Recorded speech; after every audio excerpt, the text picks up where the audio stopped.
নমস্কার, আমি সৌরভ। আপনারা দেখছেন সৌরভ ব্যাপারী ইউটিউব চ্যানেল। আজকের ভিডিওটি খুবই গুরুত্বপূর্ণ হতে চলেছে যারা ডাব্লিউবিপি, কেপি এবং ডাব্লিউবিপি এসআইয়ের ক্যান্ডিডেট। তাই ভিডিওটি মিস করবেন না এবং স্কিপ করবেন না। কিন্তু তার আগে একটি কথা বলবো, এই চ্যানেলে চাকরি সম্পর্কিত সব রকম নিত্য নতুন আপডেট দেওয়া হয়, তাই চ্যানেলটিকে সাবস্ক্রাইব করে পাশে থাকা বেল আইকনটি প্রেস করে দেবেন। আমি এখানে ডাব্লিউবিপি এবং কেপি ডাব্লিউবিপি এসআইয়ের এক্সাম ডেট বলবো, কিন্তু তার আগে একটা গুরুত্ব দিয়ে একটা কথা শুনো তোমরা সবাই যেই 26শে জুলাইয়ের গ্রুপে আছো বা অথবা অন্য কোনো গ্রুপে আছো, আমি তোমাদেরকে রিকোয়েস্ট করছি বাংলাদেশের কোনো পোস্ট শেয়ার করবে না, বাংলাদেশের মতো পশ্চিম বাংলাকে বানানোর কোনো কথা বলবে না এবং কোনো রাজনৈতিক আলোচনা করবে না। তোমাদের যদি কোনো রকম কল রেকর্ডিং থেকে থাকে তোমরা পিআরবিতে সেন্ড করো, সব কিছু করো, কিন্তু তোমাদেরকে ওয়ার্নিং দিচ্ছি যে বাংলাদেশের কোনো পোস্ট শেয়ার করবে না, বাংলাদেশের ব্যাপারে এখানে আলোচনা করবে না এবং রাজনৈতিক ব্যাপারে আলোচনা করবে না, না হলে কিন্তু কেস খেতে চলেছো। আর 2 নম্বর হচ্ছে যে আন্দোলনটা আন্দোলন বলা চলে না, এটা জাস্ট আমরা একটা পথযাত্রা করব।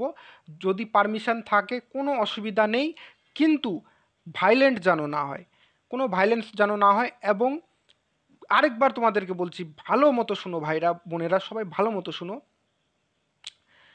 তোমরা কেউ বাংলাদেশের ব্যাপার নিয়ে আলোচনা করবে না এবং কোনো রাজনৈতিক ব্যাপারে আলোচনা করবে না।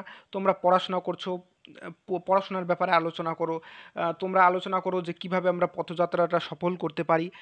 আন্দোলন কথাটা উচ্চারণ করার দরকার নেই, এটাকে বলো তোমরা একটা আমরা পথযাত্রা করব, সবাই সামনে যাব এবং পারমিশন আছে তাহলে কোনো ভয় নেই। আর 2 নম্বর কথা হচ্ছে যে ডাব্লিউবিপি, কেপি এদের একটা সূত্র থেকে আমি খবর পেলাম যে যেখানে ট্রেনিং সেন্টার, যেখানে যারা ট্রেনিং করছিল তারা কিন্তু চলে যাচ্ছে এবং নতুন যারা আসবে তাদের জন্য কিন্তু তৈরি করা হচ্ছে ট্রেনিং সেন্টার। তার মানে কিন্তু পরীক্ষা কিন্তু দুর্গাপূজার আগে সেপ্টেম্বরের 29 তারিখে কেপি হতে পারে, আর যদি না হয় তাহলে পরে কিন্তু দুর্গাপূজার পরে। আরেকটা খবর শোনা যাচ্ছে যে ডাব্লিউবিপি, কেপি, ডাব্লিউবিপি এসআই একই মাসে কিন্তু নেওয়ার একটা সিদ্ধান্ত কিন্তু পিআরবি বোর্ড করছে, সূত্রের থেকে খবর। এবার দুর্গাপূজার আগে যদি কেপি হয় হবে, না হলে কিন্তু তোমাদের দুর্গাপূজার পরেই সবকটা পরীক্ষা একসাথে হবে।